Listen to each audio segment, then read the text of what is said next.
Assalamualaikum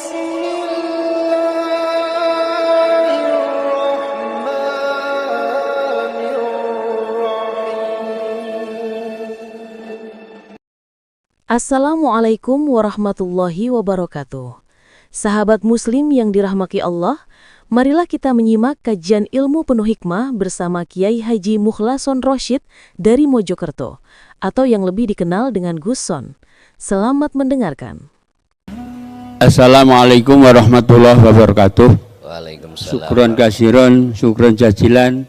Sak sampunipun kita nampi satu mauidhah hasanah estu jauh daripada menika kecekapan ilmu-ilmu ingkang kedah kita lengkapi. Pramila saking menika Yai, terus terang saking pribadi mungkin saking sedaya jamaah thariqah kita menika lek jahri sampun para nahdiyah niki sampun dipun amalaken inggih menawa wiridipun. Lajeng siri insyaallah sampun. Tapi mensiri menuju nggih Nasirul Asror ini terus tangi teknis ingkang paling tepat gunani kados pundi caranipun sehingga napa ingkang sampun panjenengan dawuhaken kala wau tumuju dumateng makrifat Allah Subhanahu wa taala. Ingkang nomor kalih Yai, terus terangi kula betul-betul mahabbah dhateng panjenengan. Sedaya dawuh-dawuh ingkang kula ikuti wonten ing YouTube ketika estu betul terkesan, tapi dereng saged mencerna, ya sebagaimana inggih menika ingkang panjenengan dawuhaken kala wau. Inggih sepindah ingkang kula suwun kanthi renaning penggalih nyuwun ridho panjenengan. Napa ingkang sampun panjenengan dawuhaken sageta kula kanthi ridho panjenengan saged membuka hati nubari kula lan umumipun dhateng sedaya jamaah thariqah kala wau. Langkung-langkung menika menawi panjenengan estu ngeparing ridho lan paring ijazah dhateng kawula sak kanca menika langkung abdul sehingga kula lan sak kanca menika badhe lumampah menapa ingkang dipun kersakaken Allah ingkang sampun panjenengan dawuhaken. Matur nuwun sedaya kawigatosipun. Wassalamualaikum warahmatullahi wabarakatuh. Waalaikumsalam. Langsung kula jawab langsung. Cek mboten supi. Sebagai dasar atas zikir sirul asrar itu tolong dibuka dalam surat Al-Anbiya ayat 87. Ini menceritakan kisah beliau Nabiullah Yunus alaihissalam. Ketika beliau menyampaikan risalah Allah terhadap kaumnya, ditolak mentah-mentah oleh kaum tersebut. Beliau Nabiullah Yunus meninggalkan dakwahnya, meninggalkan kaumnya sambil dalam hatinya mendongkol. Mengapa ajaran yang betul-betul minadz zulumati ilan nur iki ditolak? Mengapa ajaran yang membebaskan ruhaniyah dari belenggunya hawa nafsu ini ditolak? La ikraha fiddin. Tentang ajaran ini bisa disampaikan di dalam Al-Baqarah 256. Qad tabayyana rusdu minal ghayy. Tidak ada paksaan bagi umat untuk mau mengikutinya, alias hak masing-masing. Ajaran yang mana? Qad tabayyana rusdu minal ghayy. Ajaran yang membebaskan ruhaniyahmu dari belenggunya nafsu. Kita tidak usul-usul karena hati terbelenggu, Pak. Bagaimana mungkin saya di Mojokerto tadi dirantai, saya dicagak oleh Bapak Kepala Desa, saya bisa ke Ponorogo sebelum rantai itu nggak mungkin. Mestinya rantai itu dilepas dulu baru bisa berangkat ke Ponorogo. Bagaimana mungkin perkara yang dijadikan nafsu membelenggu di dalam ruhaniyah kita itu belum terlepas, kita bisa wusul pada Allah? Nggak bisa. Apa yang dijadikan oleh nafsu sebagai belenggunya hati kita? Hubbus syahawah. Saya bicara atas dasar Quran, bukan ijma' qiyas. Ijma' qiyas ada juga, cuman yang lebih kami pentingkan hujjah di sini adalah Al-Quran. Wa zuyyina lin-nasi hubbus syahawah. Lah niki Pak persoalan nih. Kesenangan-kesenangan dalam diri kita yang kedorong oleh nafsu. Sehingga pada akhirnya kita bercinta kepada hubbus syahawah. Ini yang membelenggu. Terus bagaimana caranya kita bisa terlepas? Terus siapa yang bisa melepaskan?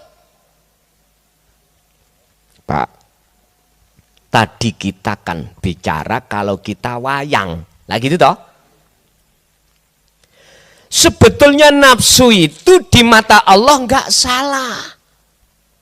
Mohon maaf, ini kalau belum bisa menerima mohon maaf. Nafsu olehnya bisa membelenggu kita karena dapat izin dari Allah. Iblis nggoda Nabi Adam, akhirnya Nabi Adam bisa jatuh di dalam kemaksiatan. Beliau memakan buah khuldi, melanggar aturan Allah. Itu semata-mata bukan karena iblisnya. Iblis itu makhluk sama dengan kita, raiso opo. Cuman yang terpenting mengapa Gusti Allah memberikan izin terhadap iblis, terhadap nafsu dalam diri kita untuk membelenggu kita. Ada apa? Ini yang harus kita cari. Supaya terjadinya proses sunnatullah. Inilah innalillahi. Sekarang harus wa inna ilaihi rajiun. Yang kedua, liyabluwakum ayyukum ahsanu amala. Semata-mata iblis didatangkan Allah terhadap Nabi Adam untuk ngetes, nguji seberapa setianya Nabi Adam terhadap Allah. Sama dengan kita. Seberapa setia jenengan hati jenengan pada Allah yang sudah pernah kita berjanji tidak akan pernah menyembah, memuja, memuji, bercinta kecuali hanya Allah. Alastu birabbikum, jenengan jawab qalu bala syahidna. Iya, siap. Akhirnya kita mayoritas kebanyakan nyunsep. Tahu nyunsep? Mengikuti jalannya nafsu. Inilah yang disebut hati yang terpenjara oleh hawa nafsu. Akhirnya jadi budaknya hawa nafsu. Pak, Nabi Yunus dikira ketika keluar meninggalkan dakwah itu aman gitu dah? Mboten. Kisahnya beliau itu tinggalkan kaum sambil gerutu dalam hatinya. Padahal kaum dia menolak, ada yang menerima, itu semata-mata dari Allah. Karena Allah, cuman pertanyaannya mengapa si A dikersakno Allah nolak, si B dikersakno Allah nerimo. Lah ini yang harus kita cari. Ada yang sami'na wa atokna, ada yang sami'na wa asoyna. Sebab apa? Allah itu seperti itu. Ini ada asbabun nuzulnya juga. Nyun sewu. Jenengan ngelak mesti mencari minuman. Apa sebabnya jenengan cari minuman? Jawabnya sebab jenengan iki ngelak. Ketika itu didatangkan terus sampai unjuk, berarti datangnya air iku sebab dalam keadaan kita itu haus. Ini asbabun nuzulnya. Mengapa kita harus makan? Karena kita lapar. Jadi ada asbabun nuzulnya itu. Walladzi arsala rasulahu bil huda wa dinil haq liyudhhirahu 'ala dini kullih walau karihal kafirun. Ini mengapa Allah mengutus utusannya untuk ke tengah-tengah umat dengan membawa hidayah dan dinut tauhid, dinul haq? Karena hati kita itu dalam keadaan terkenjara oleh hawa nafsu. Simple saya katakan, bagaimana cara kita melepaskan diri dari belenggu itu? Dzikron kathiron. Sama yang teliti dah. Al-Ahzab 4142. Mengapa di situ ada fi'il amar, kok di belakangnya itu ditutup Allah dengan maf'ul mutlak? Cara anak pondok ngoten niki gak main-main, Mbak. Dzikron menjelaskan dzikir yang bagaimana yang bisa melepaskan belenggu di dalam diri ini. Jujur, makanya saya katakan bukalah di dalam surah Al-Anbiya 87 tadi. Inti yang kami ambil di situ adalah la ilaha illa anta. Anta, bahasa anta itu sudah dekat, Pak. Isim, nama, belum tentu, mas jauh. Huwa, dia. Kalau anta berarti dekat. Ini mendekati ke ihsan iman kita. Terus diterangkan di dalam kitab Hikam oleh Syekh Ibnu Athaillah, trap-trap atau tahapan-tahapan la ilaha illa anta itu ada 3. Pertama adalah su'aul basiroh. Mohon maaf.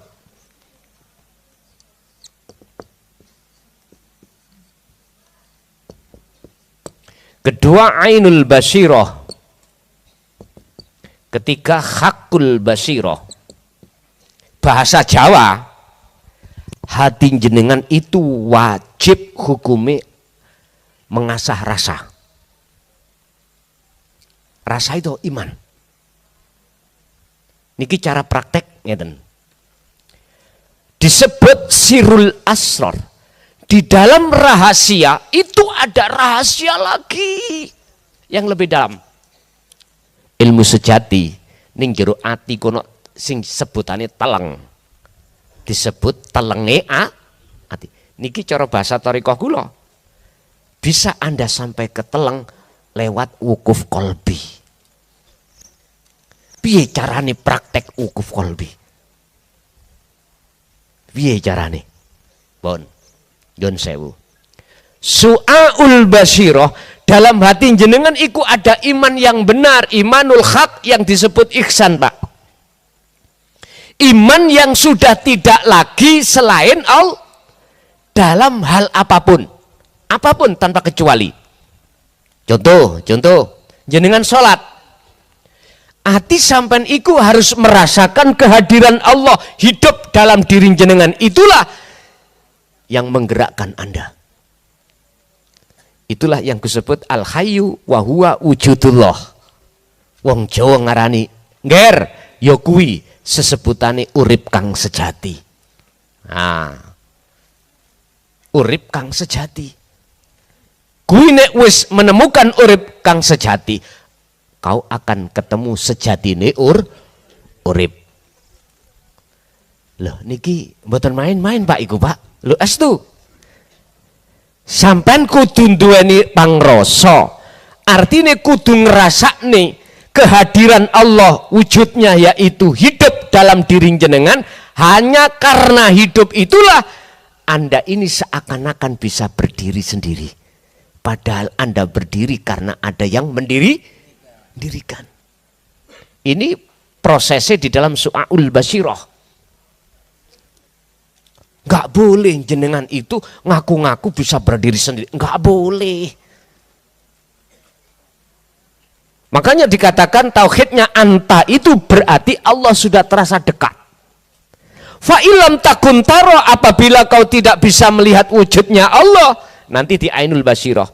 Ya su'aul basiroh artinya Anda harus merasa kalau selalu dilihat oleh Allah. Allah. Artinya jenengan iki gak boleh ngaku-ngaku bisa bergerak sendiri, bisa nafas sendiri, bisa melihat sendiri, mendengar sendiri. Anda di dalam hati harus mengasah Allah nyalah. Hidup itulah sebagai sang aktor, sang penggerak dalam diri jenengan. Niki si anak loro lo ya.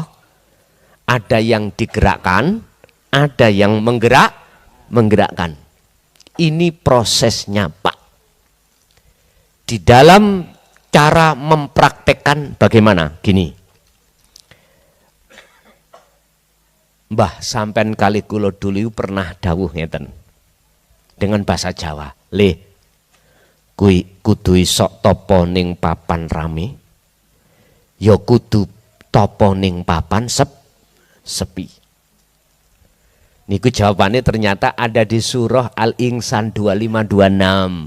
Wadhkur isma rabbika Muhammad bukrata wa asila wa minal laili fasjud lahu fasabbihu lailan tawilan.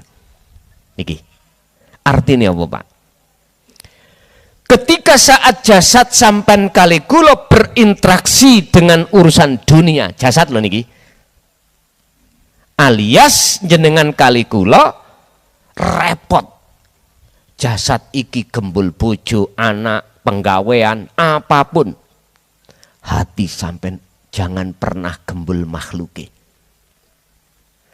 Hati sampean harus terus berkomunikasi kepada Allahnya. Caranya apa? Fungsekno dikir sirul asal iku pangroso mau. Hati sampean harus merasakan semua apapun yang bergerak ini, di situ ada sang penggerak yang mata dohir tidak bisa melihat, tapi mata hati ainul basiroh jenengan harus merasakan, meyakini semua yang menggerakkan adalah Allah. Ini gak diucap di lisan tapi dirasa. Itulah namanya su'aul basiroh. Jenengan waktu aurat, jenengan waktu solo, waktu kholwat khususia, membaca ini membaca itu, tolong hati lepaslah rasa keakuan diri yang bisa membaca. Jenengan dalam thariqah bermanakib, tolong waktu itu hati sampean lepaslah keakuan makhluk kita yang bisa melakukan. Ini caranya. Inilah yang disebut su'aul basiroh. Barang siapa yang terus mengasah ini, maka semakin tajam hatinya pada Allah.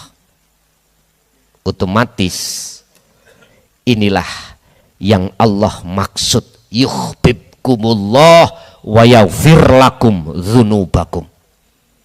Allah akan menjadikan kau sebagai kekasihnya, dan seluruh kesalahan, lebih-lebih kesalahan rohania kita yang beriman pada selain Allah, Allah ampuni.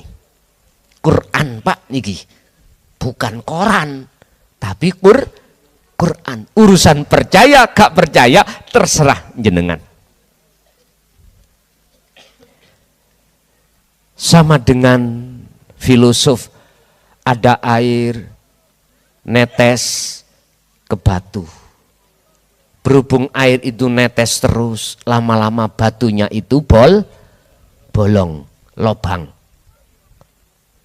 Sama jenengan kalih kula, tatkala dzikir itu sampai asah terus, yang tidak mengenal waktu dan tempat, tidak mengenal keadaan, terus hati berzikir lewat rasa itu, maka pasti akan Allah pindahkan ke tahapan yang kedua, ainul basirah. Inilah pertemuan yang kumaksud dengan Allah. Ingat, jenengan dzikir yang mendikirkan juga Allah. Jenengan dari rasa menuju bertemu yang memindahkan juga Allah. Bapak Ibu hadirin rahimakumullah. Terus bagaimana cara saya untuk mempraktekkan dzikir tersebut ketika saat jasmani lepas dari urusan dunia? Wa minal laili fasjud lahu fasabbihu lailan tawilan. dengan malam yang panjang, gunakanlah hatimu untuk senantiasa bersujud, tunduk dengan hukum Allah. Fasabbih, dan membersihkan hati dari iman selain Allah. Gampang. Ngeten. Jenengan tidak qiyaman, nggak bisa berdiri, wa qu'udan, bisa berduduk. Nggak bisa duduk, wa ala junubihim, boleh untuk berbaring, dengan berbaring. Pun sampai masuk di dalam nafas, keluar masuk nafas, sampai sebut namanya Allah. Kalau jenengan wong muslim, sebut nama Allah sambil dalam hati sampai merasakan, menemui siapa di dalam napas itu. Jawabannya mesti Allah wujudnya. Pun sampai ikuti ya terus ini. Nanti jikalau jenengan iki diperjalankan Allah di alam mukasyafah, jangan takut, jangan khawatir. Sebab ini perjalanan spektakuler.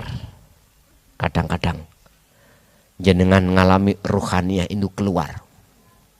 Kadang-kadang jenengan bertemu terhadap nafsu-nafsu dalam bentuk wajah panjenengan.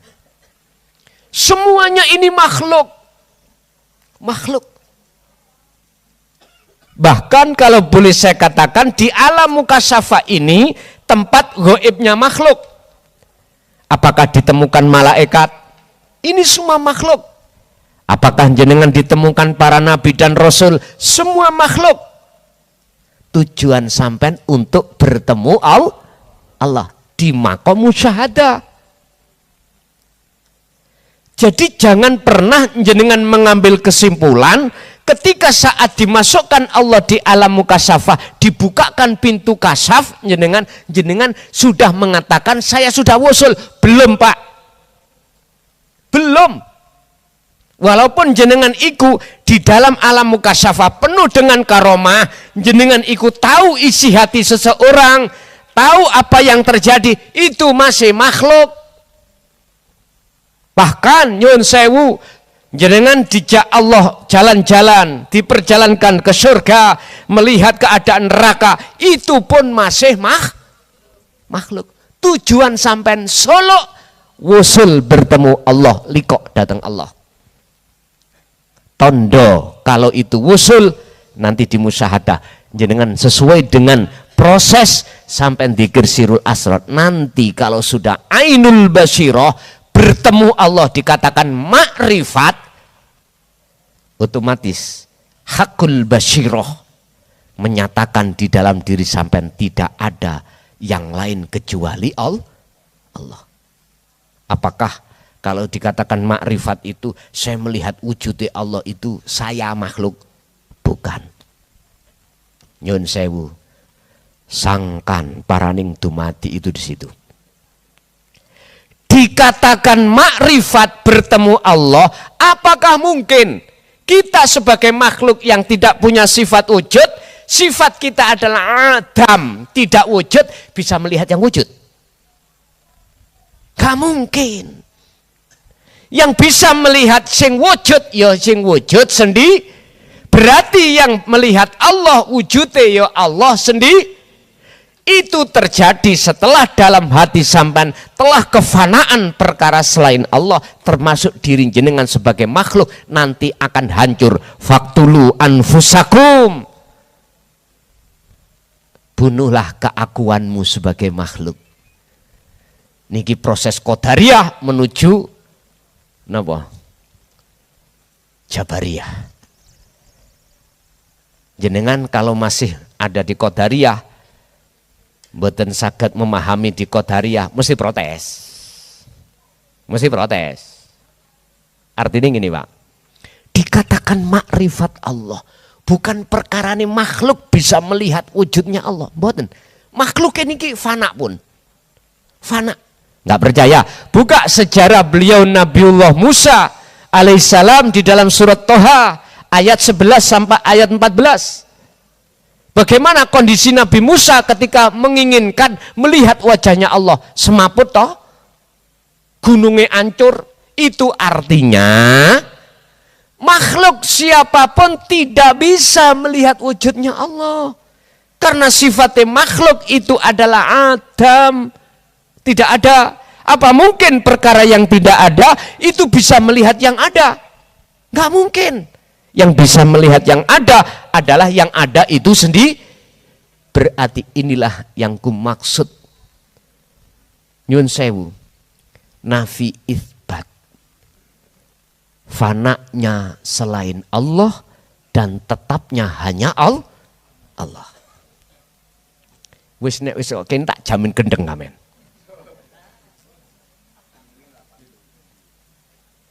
Artine gendenge ati nang Gusti Allah.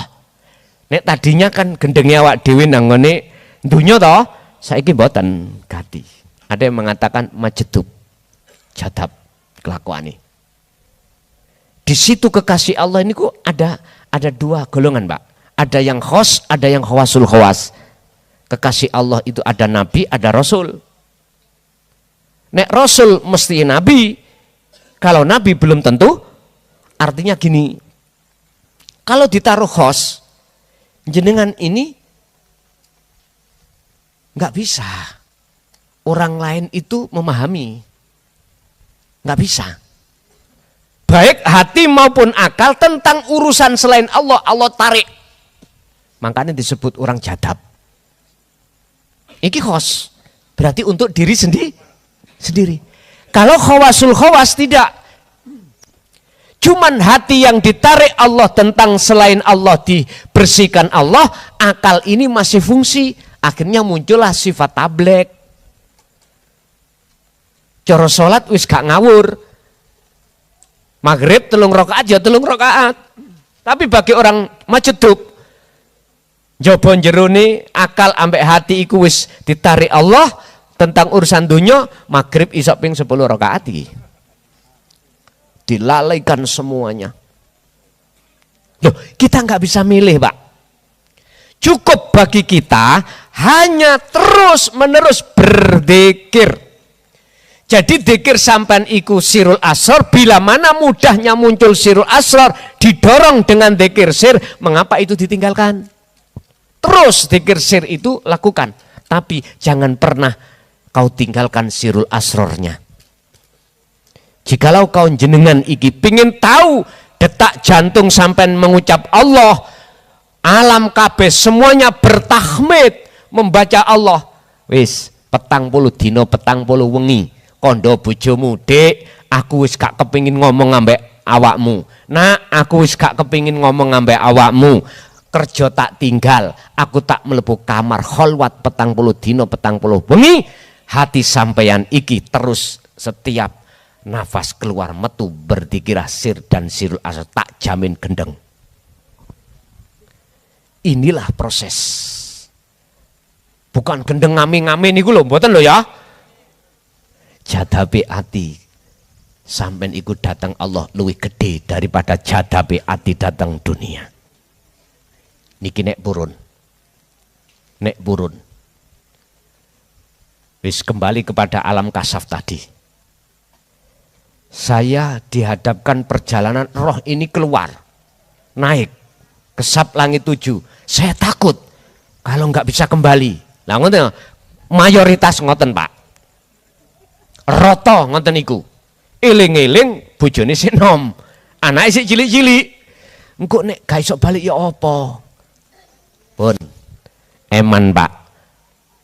Tawakallah pada Allah. Karena Anda sudah tahu bagaimana fungsi sirul asror, tahu yang memperjalankan jenengan cuman Allah. Kalau memang sampan iku jatahnya sudah tidak ada di dunia, baginya mesti innalillah, innalillahi. Lu enak Pak, keadaan seperti itu daripada sampan mati nok pangkuane rondo. Ayo sampan pilih nanti. Sampan pilih. Pak, kematian itu nek belum wayahnya yo gak teko Pak. Nek jenengan masih ada sisa umur, mesti kembali. Gak usah takut. Dene gak balik ya wis kari ngubur ngoten mawon ae lho. Gak usah wedi-wedi, gak lali besok kita akan meninggal. Ingat prinsip kematian itu mesti terjadi.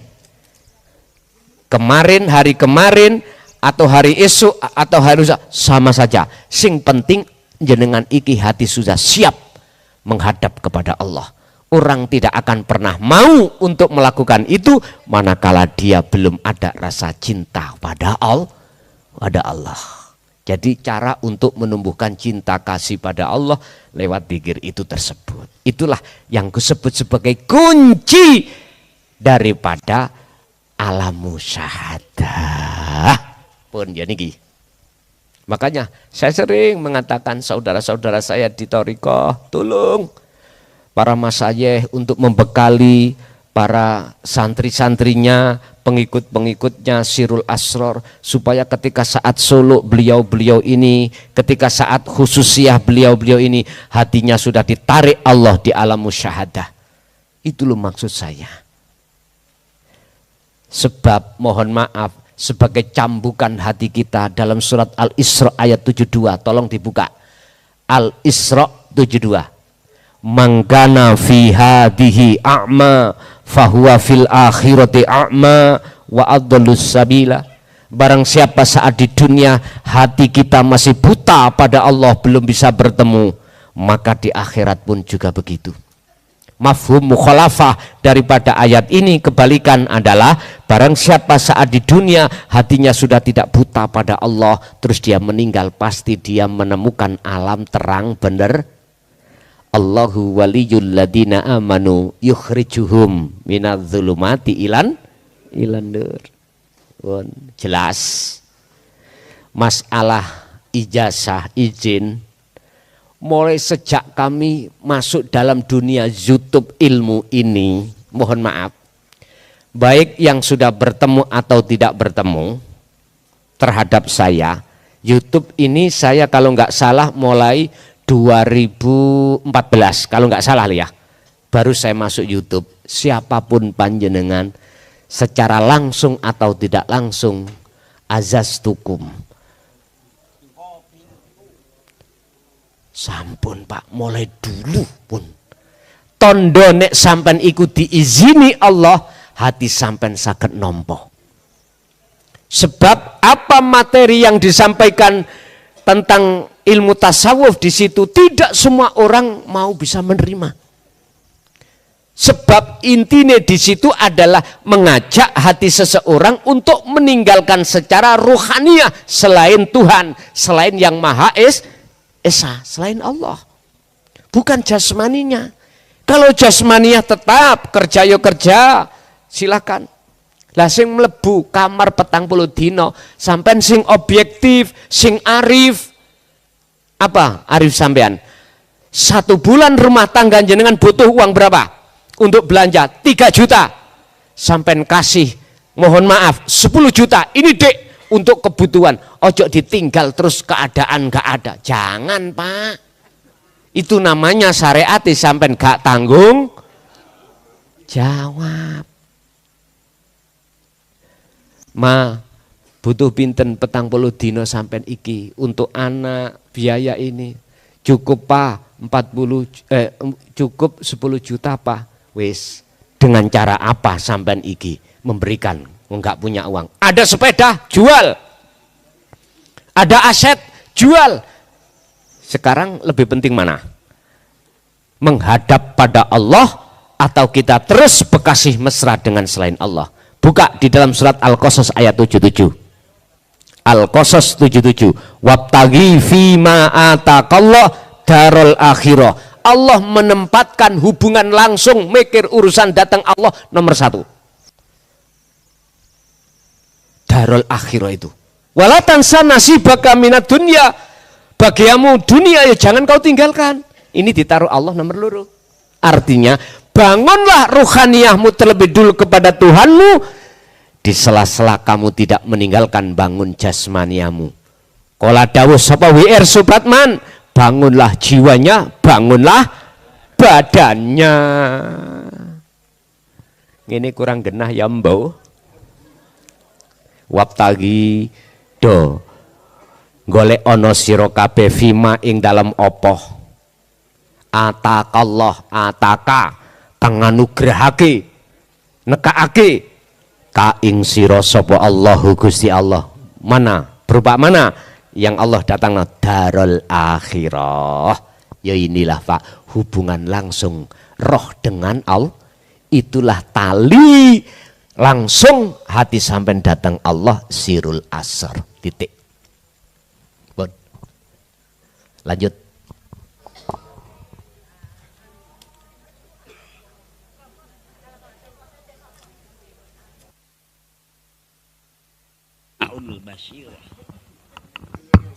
Syu'aul basyirah, ainul basyirah, hakul basyirah.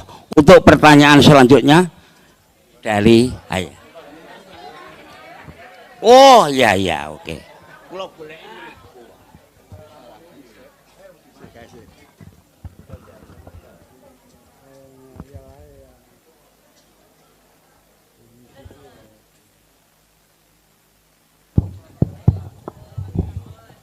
Assalamualaikum warahmatullahi wabarakatuh. Waalaikumsalam warahmatullahi wabarakatuh. Sebelum Mbak bertanya, mohon diizinkan untuk menceritakan pengalaman teman saya Bejo. Teman saya tahun 91-an itu melihat di TVRI ada ajaran khusyuk yang mahal sekali. Waktu itu si Bejo itu kerja di perusahaan masih digaji Rp100.000. Nah di TVRI ditelepon bayarnya itu 1.250.000. Berarti bayaran 1 tahun hanya untuk belajar khusyuk. Lah saya dilihat di YouTube, lah kok enggak bayar sama sekali. Rasanya sih Bejo itu kayak menemukan emas 1 gunung yang sangat berharga sekali. Terus akhirnya si Bejo ini enggak bisa ikut bimbingan khusyuk. Nah, akhirnya pada tahun 2000 sampai 2003 si Bejo ini sakit-sakitan terus sehingga medis itu enggak menemukan penyakit, enggak mengatasi. Akhirnya ketemu bimbingan mental spiritual, yaitu pengajaran berserah diri dan khusyuk. Ternyata betul di situ bisa untuk wasilah kesembuhan. Sebenarnya ilmu ini sebenarnya bisa untuk wasilah apa saja, yang masalah yang ruwetnya bagaimana dan sakitnya apa saja bisa katakanlah bisa keluar dari masalah. Nah di sini kok enggak bayar sama sekali. Itulah perasaan si Bejo ini sepertinya nemukan emas sak gunung, sangke gembiranya. Lah ya, dengan seiring berjalannya waktu sampai saat ini, si Bejo masih ngamalkan amalan itu sehingga sekali tempo sakit, ya pakai ilmu itu tok hanya. Jadi situlah pengalaman si teman saya Bejo, saya bisa menceritakan karena ibaratnya makan itu 1 piring sama saya. Oh ya makasih semuanya. Mohon maaf. Cerita begini pertanyaannya.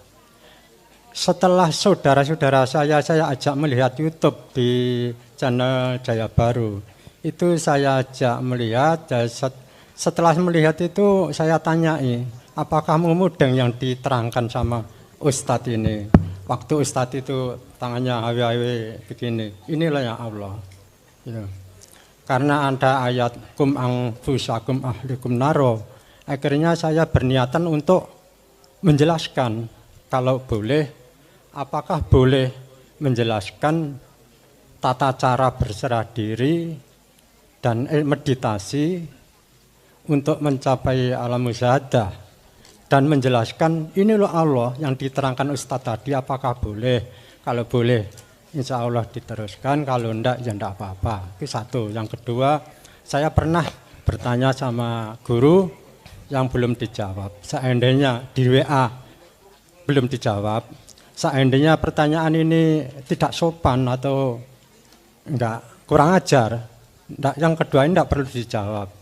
Begini, pengalaman si Salik waktu wiritan sholat Isya itu dibawa sama nikmat yang luar biasa. Akhirnya Akhirnya nikmat-nikmat karena tahu-tahu masuk di dimensi lain.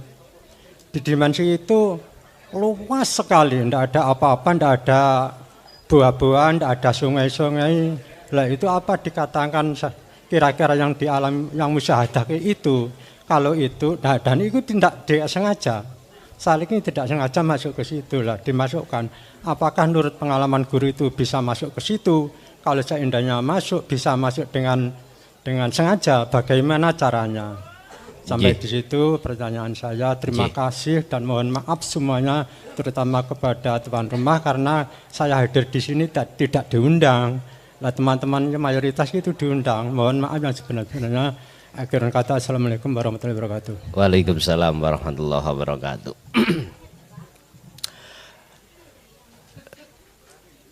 Dari pengalaman Bapak Bejo tadi, saya terinspirasi dengan satu ayat. Yang ayat ini langsung terhadap Rasulullah. Ketika saat Rasulullah menyampaikan hal ini, itu tidak ada tendensi apapun. Hanya satu, menyampaikan risalah. Beliau juga tidak meminta atas bisaroh atau bayarannya. Tidak. Hal ini akan bisa terjadi terhadap siapapun kalau tidak pernah ngaku kalau dirinya yang menyampaikan. Justru sumber penyampaiannya itu dari Allah. Inilah pembelajaran kita untuk melepaskan belenggu itu seperti itu. Apa mungkin kita yang tidak ikut kerjaku yang kau khianati? Bon. Pertanyaannya tadi adalah apa boleh cara meditasi hal itu kami sampaikan terhadap keluarga saya dengan dasarku anfusakum wa ahlikum naro, atau melebar? Monggo, kalau di dalam hati sampean itu ada kerentek atau dorongan dari Allah, silahkan, boleh, siapapun silahkan. Enggak harus izin gini-gini, enggak. Kalau dalam hati sampean itu ada dorongan dari Allah, sampaikanlah walaupun satu ayat, sampaikan. Pun. Yang kedua, pengalaman si Salik ketika suluk, di situ merasakan sesuatu yang indah dan lain sebagainya. Apakah ini sudah dikatakan musyahadah? Wusul. Jawabannya ngeten. Saya mentanya tak tanya, balik tak tanya. Tapi pun dijawab. Apakah ketika saat itu keakuan diri jenengan makhluk itu masih muncul? Jangan dijawab. Tak jawabnya sendiri. Jikalau masih muncul, itu masih di sekitaran alam muka syafah. Jikalau keakuan kita sebagai makhluk itu sudah Allah fanakan, yang ada adalah innani anallah, maka itulah yang namanya makrifat atau sudah wusul. Tadi saya katakan tandanya wusul, la yarawna li anfusihim syai'an. Kedua, bal yusyahiduna annal fa'ila huwallahu ta'ala. Yang berlaku di dalam keakuan diri jenengan itu hanyalah Allah. Sudah enggak ada dua. La ibsar wa mubsar wa basar. Yang melihat tadi disebut salik, yang dilihat disebut khalik, yang mata untuk melihat, semuanya ini fana. Yang ada apa? Mun sampean deleng mriki. Ini. Anda tidak akan bisa menyebut karena Anda sudah tidak ada. Yang bisa menyebut adalah dirinya sendiri. Akhirnya dijawab di dalam surah Toha tadi ayat 14. Innani anallah. Apakah pertanyaan Rasulullah Muhammad juga menyampaikan ini? Buka di dalam surah Al-Anbiya 25. Dari dasar inilah saya beranikan diri untuk bersikukuh menyampaikan yang selama ini terkesan tidak disampaikan. Wama arsalna min qablika mir rasulin illa nuhi ilaihi annahu la ilaha illa ana fa'budun. Niki Al-Anbiya 25. Muhammad, aku tidak mengutus utusan sebelummu. Rasul maksudnya, mulai Nabi Adam sampai Rasulullah, termasuk dirimu, kecuali harus mengemban, menyampaikan, mengamalkan tentang tauhid la ilaha illa ana. Ini yang nggak dibuka di media umum. Sejak tahun 2014, Pak, ini kami mencoba masuk di dalam YouTube. Saya manfaatkan YouTube itu. Sebetulnya kami sudah terhitung 25 tahun ini menyampaikan tentang la ilaha illa anta wa ana. Ini. Cuman untuk masuk YouTube insya Allah sekitar 2014. Mohon maaf, resiko apa yang kami hadapi di situ bukan seenak niki, Pak. Saya pernah diusir dari Korea saya, kampung saya. Bahkan saya dipenjarakan 3 tahun. Tidak ketemu anak, tidak ketemu istri, nggak ketemu siapapun. 3 tahun. Saya coba. Tapi tidak menjadikan saya ke belakang, terus ke depan. Bahkan di dalam LP ya, saya pun sampaikan terhadap warga binaan. Dan itu konangan, Pak. Dari Mojokerto langsung di layar ke Madiun. Tahu di layar? Sing tahu mlebu penjara mesti tahu. Ngacung, sing tahu mlebu penjara ngacung. Mboten enten. Enak Pak mlebu penjara itu. Lho nggih. Turu ya diopeni diwenehi. Ya, mohon maaf. Kita makan itu dikasih, Pak. Pagi, siang, sore 3 kali. Tidur ya dijogo. Pernah sampai tidur nih nama sampai nolok satpam ini? Enggak pernah. Artinya bahagialah ahli zuhud itu kalau masuk penjara. Jenengan nek kepingin mlebu penjara tak kandhane penak gampang. Wong liwat joto sono. Nek perkara mlebu. Rasakan kepingin tahu, makan dikasih, tidur dijaga. Tapi gunakanlah itu bisa bermanfaat. Beruzlahlah, bertapalah, bermeditasilah, berkholwatlah, berzikirlah terus menerus. Karena Anda kesempatan yang bagus, jenengan tidak berinteraksi dengan keluarga, tidak berinteraksi dengan kerja. Enak, itu kalau mau. Kalau tidak mau, cukup masuk kamar, jenengan itu pamit pada istri, anak, jangan diganggu. Estu. Dengan waktu yang tidak jenengan tentukan. Enggak bisa 40, nyun sewu, oke, 21 hari. Enggak bisa 7 hari, enggak bisa sama sekali 3 hari, enggak bisa belas, 1 hari 1 malam cukup. Udah, harus sampai gunakan kesempatan yang bagus karena kita umur masih diberikan Allah untuk berbenah diri hati kita pada Allah.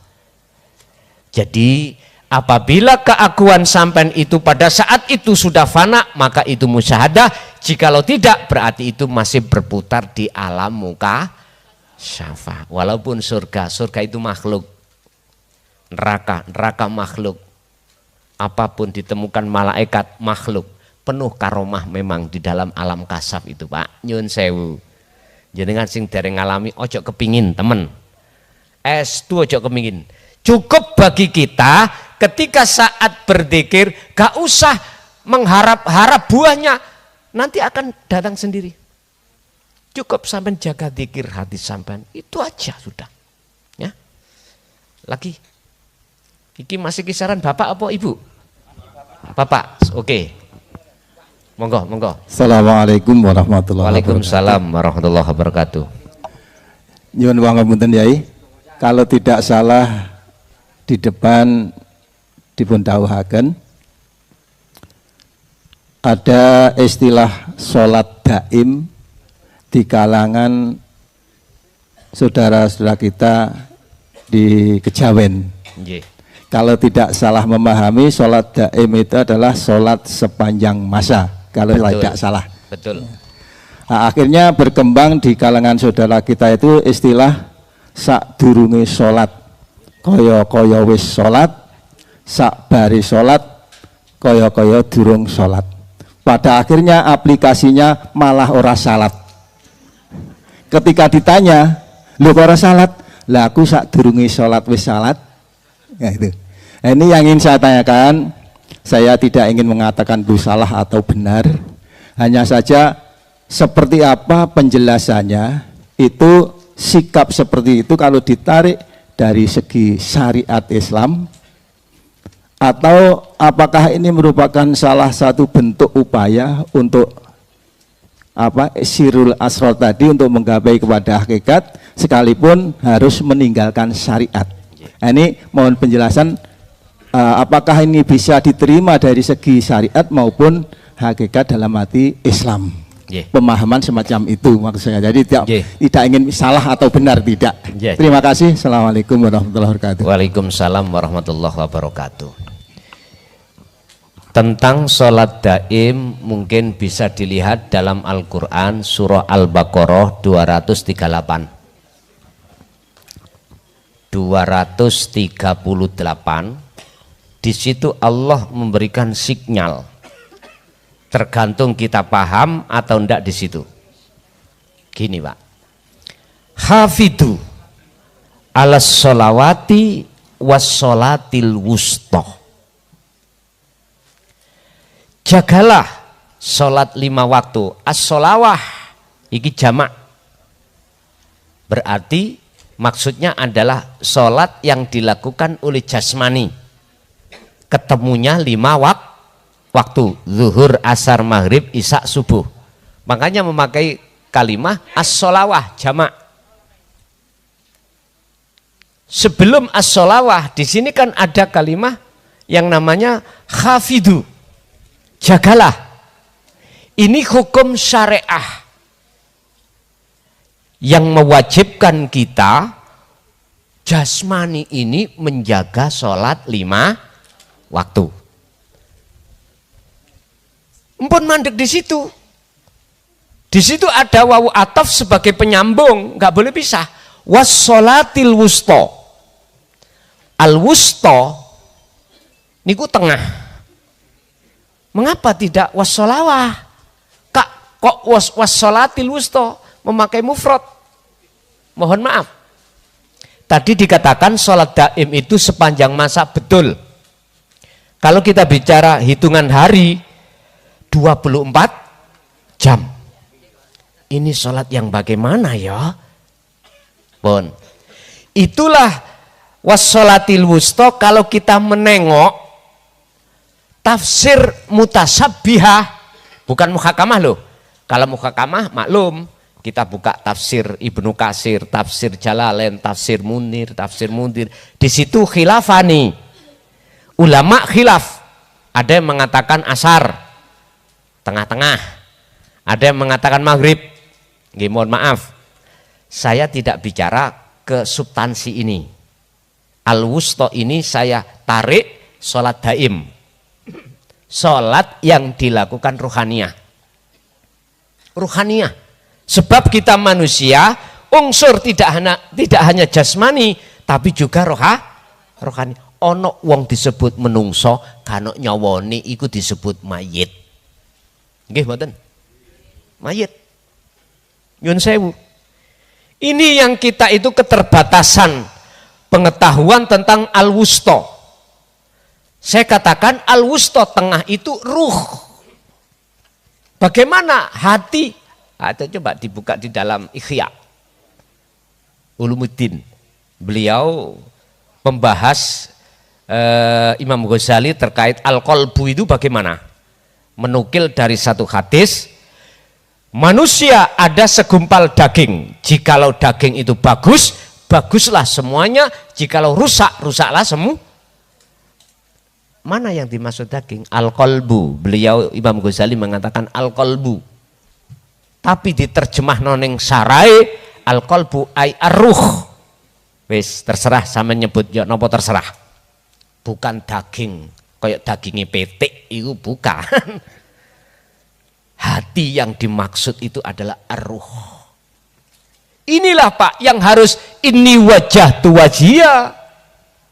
Ini bagaimana mungkin ruhaniyah kita itu bisa benar dengan melakukan sholat secara thoriqoh atau secara hakikat manakala tidak diberikan pengetahuan cara untuk melakukan. Makanya bahasa taklim muta'alim, kita mencari ilmu itu kata Rasul wajib hukumi walau bisin. Jikalau adanya ilmu itu ada di negeri Cina, wajib kita mencari ke sana. Mana sholatir ruh itu? Inilah yang dibahas oleh Nabi dan Rasul siapapun yang tidak ada geser khilaf serambut pun. Apa? Ani butullaha waztanibut tauhid. Qurannya dibuka. Ani butullaha, mencondongkan ruh ini terhadap urip Allah. Yang Allah ada dalam diri dan di luar diri jenengan. Makanya saya katakan talinya, robitohnya atau wasilahnya itu harus sambung antara ruh dengan Allah. Wujudnya bukan namanya. Otomatis robitohnya atau talinya, jalannya khusus. Kalau boleh saya katakan, kalau diterima itulah sirul asrar. Sebab kalau jenengan tidak megang tali khusus itu, gak mungkin hati sampean bisa merasa kehadiran Allah. Al-Maidah ayat 27, wabtagu ilaihil wasilata wajahidu fisabilihi. Wasilah itu maksudnya dalam ayat itu adalah robitoh. Artinya tali khusus, ruh langsung datang Allah. Lang Allah lah gak ada toh Pak, ndukin jenengan. Mboten enten harus ada di Mekah tok, mboten. Mohon maaf loh ya kah? Allah dekat. Bahkan lebih dekat dari urat nadi, urat leher. Yang mana? Loh ini loh. Ini bukanya itu tadi. Hati wasilah tadi, robitoh itu yang langsung harus sampean pegang. Kalau kita di dunia thoriqoh, robitoh kita pada guru, pada mursyid, lah kan enggak? Karena mursyid itu yang membimbing kita sampai sanate muktabaroh sampai kepada Rasul.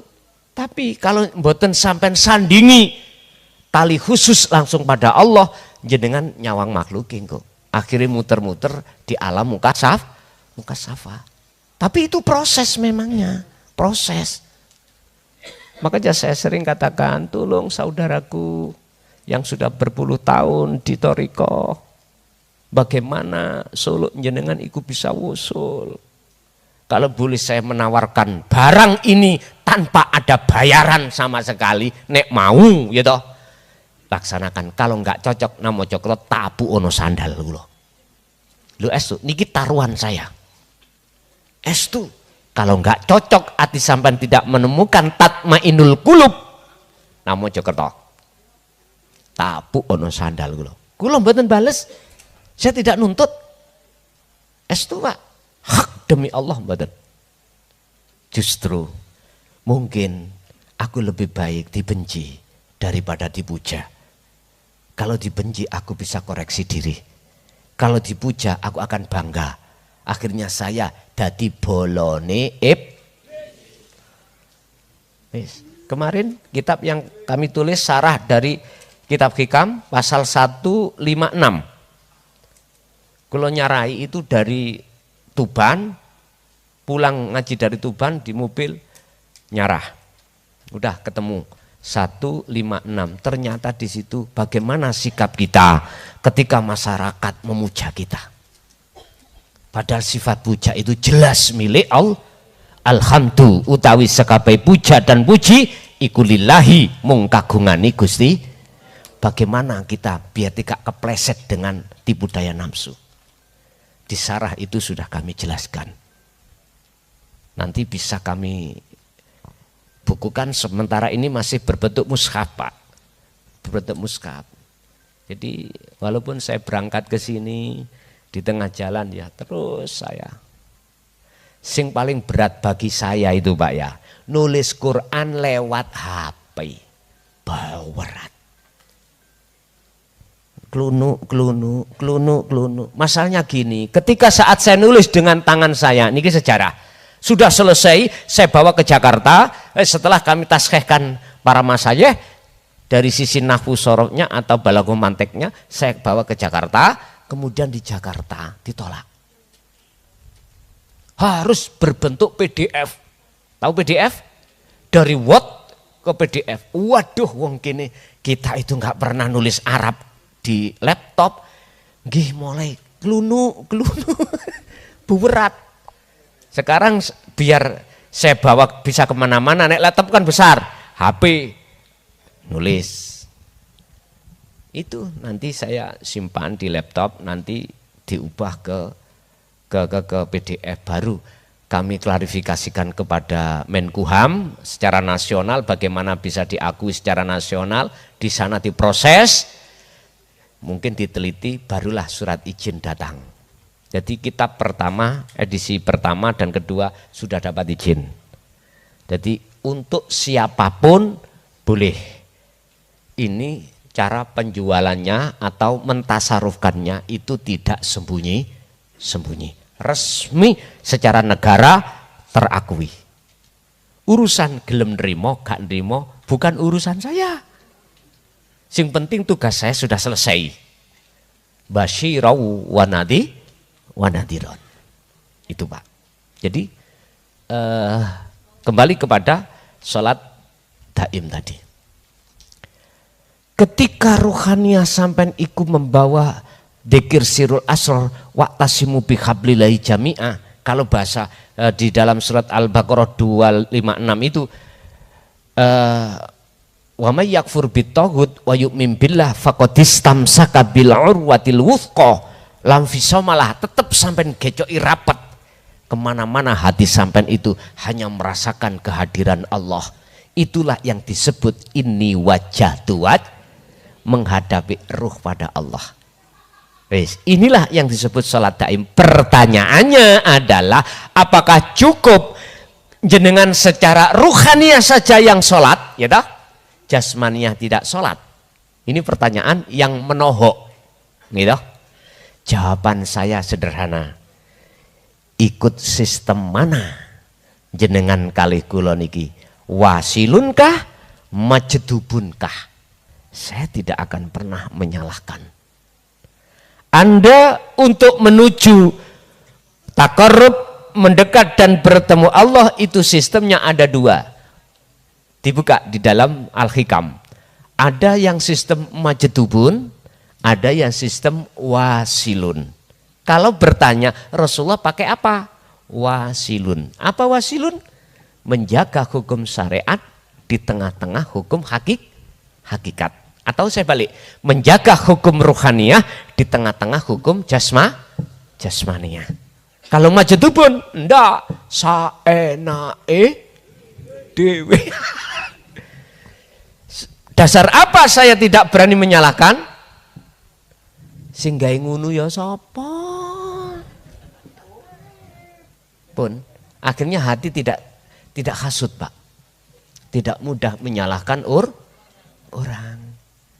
Disitulah pedoman saya. Nyuwun sewu.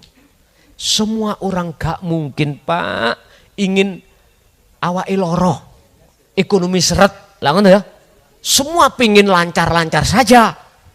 Tapi Allah apa mungkin ngelancarno sampai terus tanpa seret? Hukum sunnatullah tetap itu berjalan. Cuman tinggal kita mensikapi, memandang siapanya. Itu aja menurut saya. Jadi saya tidak menyalahkan si A, si B, enggak. Prinsip saya, hati saya hanya memandang sing gawe ngono ya sapa. Gitu aja saya. Biar tidak ada ruwet dongkolan di dalam hati saya. Hati saya sendiri loh ini. Aku nggak melibatkan orang lain. Cuman kalau kita kembangkan satu pertanyaan, mengapa Allah satu sisi memperjalankan si A dengan sistem majedubun, si B sistem wasilun? Itulah rahasia Allah sendiri. Ya, sampai nanti akan tahu semua ini kalau betul-betul kita sudah ditarik Allah di dalam alam ahadiyah, ke ahad Allah. Oh, orang tidak akan terpengaruh dengan urusan-urusan kebiarin dunia, manakala jenengan kalih kula ini betul-betul sudah di alam ahad. Intinya jenengan bisa hidup di alam nyun sewu, hidup di tengah-tengah air yang asin seperti ikan alias tidak mati, sampai tidak akan terpengaruh ke asini air laut. Sampai lihat ikan yang hidup di laut tiap detik bahkan udah nggak ada jeda gembul dengan air asin, tapi ikan rasanya tidak terasa. Sampai boleh hidup di tengah-tengah masyarakat menjalankan hukum syariat. Bagaimana caranya jenengan gak terpengaruh dengan kebiarin dunia? Jadilah sistem seperti ikan yang hidup di air asin. Jangan seperti ikan tahu, Pak. Ikan tempe. Ibu-ibu mau goreng diuyai titik, asinnya duduk-duduk lah ngoten nggih. Tapi mengapa ikan yang ada di air itu air asin gak terasa asin? Jawabannya cuma setunggal. Karena ikan yang hidup di air asin, ikannya hidup. Wes. Coba kalau mati cemplung nomane, gak usah sedino sak jam mesti asin. Es tuh.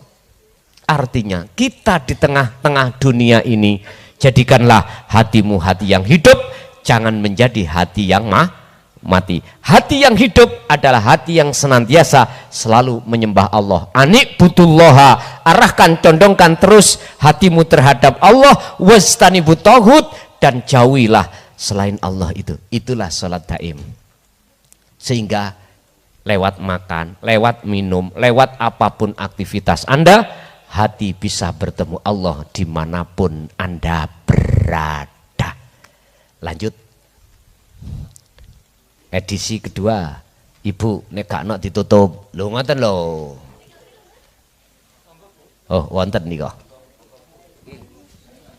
Cek, monggo. Termin kedua berisi 3 pertanyaan dari ibu-ibu. Dari mana nama gitu, Bu? Nggih.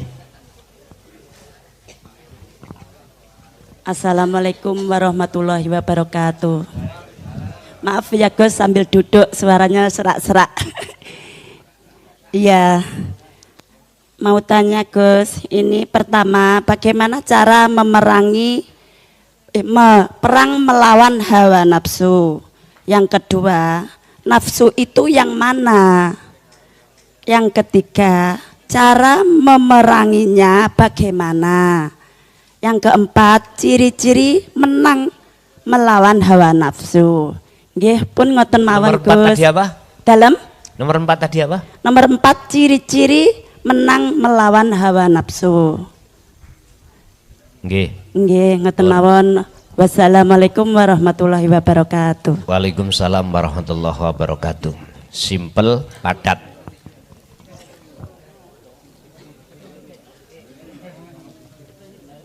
Allah dawuh dalam surah Al-Baqarah 208, innahu sak temene nafsu atau iblis lakum kedue sira kabeh manungsa iku aduun mungsuh mubinun kang pertelo kang nyata.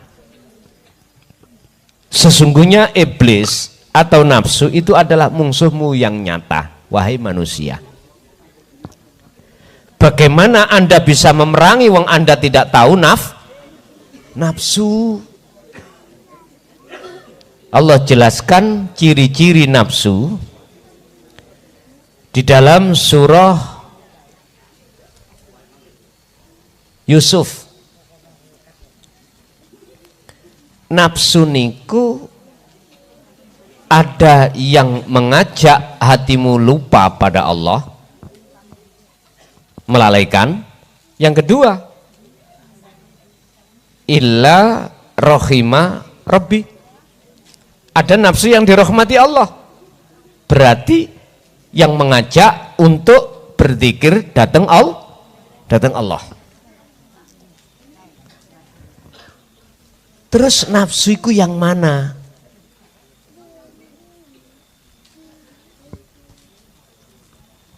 Di situ ada huruf 3, Pak. Nun, fa, sin.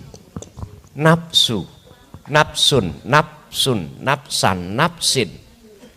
Artinya diri. Yang dimaksud nafsu yang ngajak sampai iki lalai pada Allah, diri keakuan makhluk. Contoh, jenengan iki melakukan apapun, dalam hati sampean kok muncul rasa aku hamba yang bisa melakukan, berarti itulah nafsu yang harus diperangi, harus dijinakkan dengan cara berzikir. Jadi 4 pertanyaan perkisaran nafsu tak jawab langsung. Anda untuk memerangi dan menjinakkan nafsu harus berzikir, titik, sudah. Bagaimana cara hilangnya rasa keakuan diri sebagai makhluk itu lenyap di dalam hati jenengan? Jadi nafsu itu diri, ingsun. Nah, kalau itu sudah jinak atau dilepaskan Allah belenggu itu, maka nafsu illama rohima rabbi, nafsu yang dirahmati Allah yang dimaksud adalah apa? Ati sampen itu sudah tidak muncul rasa makhluk yang bisa agawe, tapi ning ati muncul akunya Allah yang bisa agawe. Itulah yang dimaksud illama rohima rabbi. Berarti nafsu yang dimaksud secara hakikat adalah pengakuan diri sebagai makhluk, itulah nafsu. Dan ini akan masuk di dalam perilaku jasmani, tidak hanya maksiat, akan tapi juga taat. Artinya nafsu iku sing dimaksud ngejak lali nang Allah tidak hanya menggoda hati kita untuk sobo lokalisasi, enggak. Nafsu itu juga masuk ketika jenengan sholat.